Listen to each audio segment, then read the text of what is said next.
मला ऑलरेडी 2 केकची ऑर्डर होती आणि सकाळी सकाळी एक ताई माझ्या घरी आल्या होत्या, तर त्या म्हटल्या आम्हाला 12 वाजेपर्यंत केक हवे. मग मी ते 2 केक होते ते साईडला ठेवले आणि पहिला आधी हा केक करायला घेतला. अचानक केकची ऑर्डर आली ना की डिझाईन काय करायची हे काहीच सुचत नाही.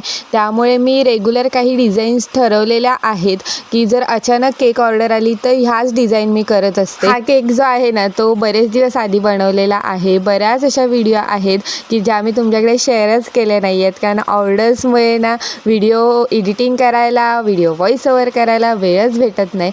तरी पण आज मी ठरवलं की हा केक आपण शेअर करूयात म्हणून तर. आणि काल पण मी टोटल 6 केक बनवले. सकाळी 3 केले, रात्री 3 करून ठेवलेत फ्रीजला, कारण की आज थोडं मला बाहेर जायचं आहे.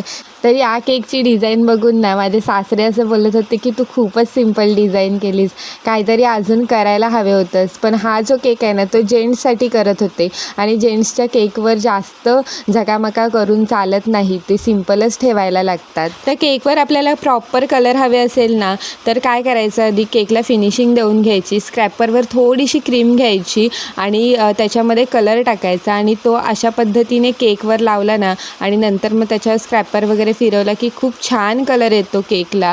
क्रीममध्ये जेव्हा आपण कलर मिक्स करतो ना तेव्हा एवढा कलर छान येत नाही, एवढा कलर अशा पद्धतीने येतो. तर हा केक सिम्पल असा मी रेडी केला आहे. वेविंग्स काढल्यात, फ्लावर्स काढलेले आहेत, लीव्स काढलेत, स्टार नोझलने काही वर्क केले आणि अशा पद्धतीने हा केक तयार झालेला आहे. हा केक तुम्हाला कसा वाटला नक्की कमेंट करून सांगा. भेटूया पुढच्या व्हिडिओमध्ये. तोपर्यंत बाय बाय.